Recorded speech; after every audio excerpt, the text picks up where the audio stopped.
What's up, everybody? We are back. John Delarose here, the leading Hispanic voice in science fiction. How's it going, everybody? I just wanted to talk today about comic books and sort of the history of how comic books worked and operated. We're just going to go over a few examples of comic book history for people who might, have a little bit of recency bias and not remember a lot of these old pulp heroes that a lot of the comics are based upon. Over here at my channel and in my circles, we are really about returning to this old pulp mentality. And that's in the style of storytelling, that's in the action-packed nature of these books, that's in the fun that the storytelling invoked back in the day. It's the sense of wonder that comic books used to have and stories used to have. The humor, the lightheartedness, all of the aesthetic of the pulps is really what made our culture great and what really propelled our culture forward. And we've lost that in recent years. And so that's what we're about. I just want to reiterate that as much as we possibly can because comics should be fun, stories should be fun, and you should be able to have fun with all of these stories also. So I've got open a Wikipedia page of a character called the Shadow. And you'll see that The Shadow was a 1930s pulp novel, Variety of Media. This was one of the hottest characters in the 1930s. He was a detective who just went around. He wore a mask. He solved crimes. He was awesome. And you might think, wow, you might have heard of him a little bit today, but you don't hear about him as much. But why is that? The reason is another character came along that really looked at the Shadow and said, you know what? This is a cool concept, but I can do it better and with something a little bit more interesting. And from that came the Batman. And so Batman was a clone or an ape or a ripoff or whatever negative term you want to ascribe to it of the Shadow. And that probably triggers a lot of Batman fans to hear that because a lot of comics these days is just based upon brand recognition and knowing the names and tribal sort of mentality based around these characters or some of these creators. But this is the case. The Batman is a very much lifted a lot from the Shadow. And I'm here to tell you that it's actually not bad. That's fine. Batman is a very compelling character. I read a lot of Batman personally and find the whole mythos around that very fun. It's an improvement upon the Shadow, if we're going to be honest about it. And so maybe it started off as a ripoff. Maybe it started off as a parody. Maybe it started off as just some fun that it was homaging it. Who knows? We don't really know much about the 1930s, and we can't ask these creators today. But this is just a part of comics tradition where people take ideas and then improve upon them into making something else. And I'm going to move along to my next one. What's this? A spider? A master of men. The spider strikes. The spider, oh my gosh, a vigilante hero. So you look at this, and of course, what name does the spider evoke today? Well, of course, it evokes the amazing Spider-Man. Stan Lee and his team at Marvel took a lot of classic pulp stories and then reinvented them in different ways, taking the concept of the spider, which is just a mass vigilante who has a name Spider, and then really extrapolating it into something else, making it into something else. Now, if there were comic people on the internet in 1962, they might have gone on to comic book boards and gone, you know what? Stan Lee is a ripoff. He is just stealing this spider concept and ruining comics. And he's a terrible person for doing that because I love the spider. That's maybe what you would have heard if the internet existed at that point, but it didn't.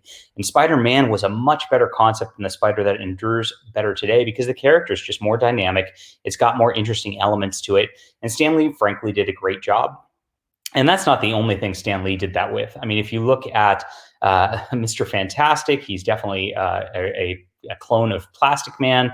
If you look at the Human Torch, that was literally another character at Timely Comics called the Human Torch, where he just changed the name and made a better character out of the exact same concept.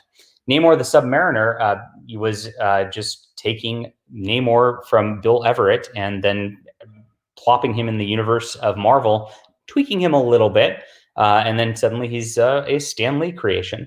That's a lot of the Marvel comics, and it's a lot of DC comics too. It's a lot of Image comics. You get a lot of Youngblood's obviously a reference to X-Force once you get into that.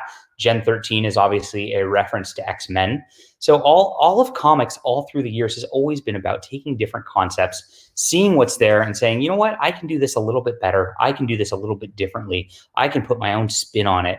And that is what makes the pulps great, and that's what makes a lot of fun. And I find it fun to go back into this history. I don't find this I'm not criticizing Stan Lee for doing this, so don't misintend me here. I believe that Stan Lee did a great job. He's one of my heroes. I have a lot of people who call me the Hispanic Stan Lee, after all. So I definitely revere the man more than anything, and want to emulate what he did. Now, here's one that you might be like, what's this? And this is the Scarlet Pimpernel, which is a fiction published in 1905. You might have read this in high school, or might have seen a play of it, or something like that. But it is the original sort of masked vigilante hero, and this is what a lot of all this stuff is spawned out of. But there's a direct correlation to one that actually is by the author of the hero I'm about to talk about. Talks about how he directly lifted it. And that hero is called Zorro. Zorro took the Scarlet Pimpernel concept and moved Zorro to California, and with the whole 1800s Mexican setting, and that's it. That is what Zorro is. He copied this, and the Scarlet Pimpernel really just is a twist on Robin Hood. Sorry, not Robin.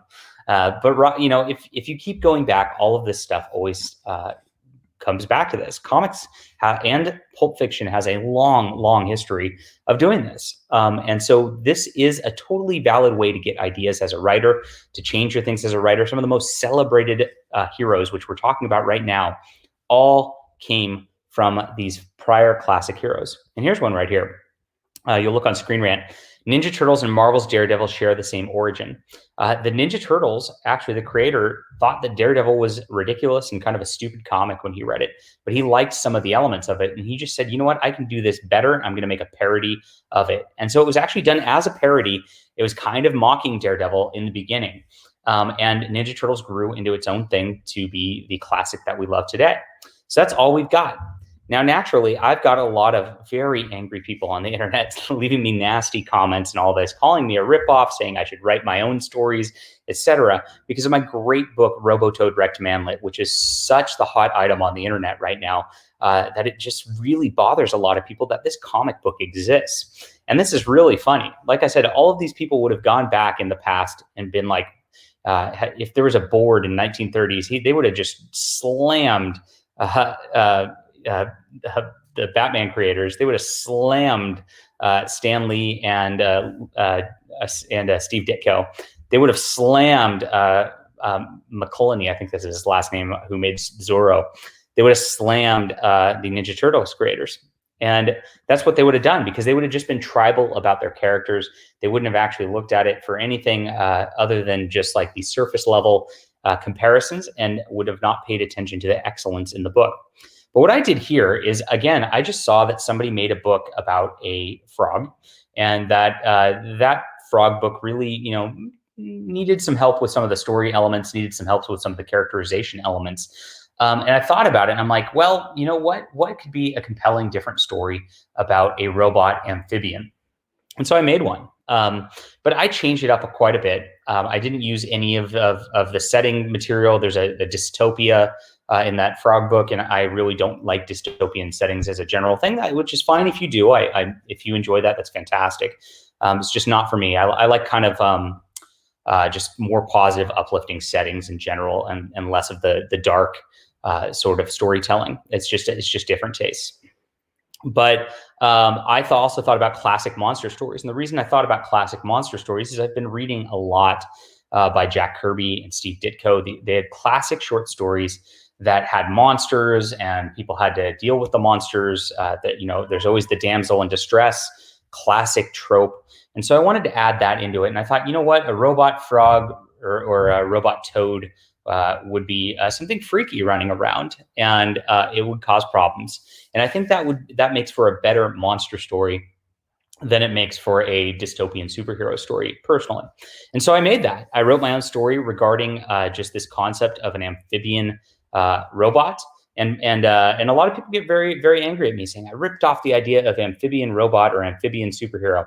Well, if you look back at the whole cyberfrog concept, this has been done before. And let's go to the original right here. There was a video game called Battletoads, and it's got a lot of the same concepts right there. And if you want to go back further than that, look at this. Mechagodzilla. Oh my gosh. How long has this giant robot lizard existed in in a fictional setting? 1974. And I bet there's even more going back further than that if we look into short stories and pulp classics in the 60s and 50s and before. So this is just in the tradition of making fun comics. And that's what we're trying to do over here. That's what my artist collaborators are all about. That's what I'm all about. We have beautiful artwork by somebody who draws very much like Mark Bagley from Amazing Spider-Man fame. I have to keep the person a secret because the amount of harassment that you get from the comic community sometimes. But we will keep moving forward. We're going to keep making comics. We're going to keep having fun in the tradition of all these greats before. And, that's why they call me this Hispanic Stan Lee in a nutshell. We've got 21 plus issues out in a year and a half. This is an absurd amount. You've never seen anything like this in indie comics before. And we are going to pave the way forward, create a great indie comic industry. I hope you'll be along for the ride. We have a ton of beautiful artists working on a ton of beautiful comics. Right now, Robotoad is the cause of the day. And I promise you'll get a great book once this is out. You're going to have a lot of fun with this classic monster story that is in the tradition of the pulps like The Shadow, The Spider, The Scarlet Pimpernel, The Ninja Turtles, and more.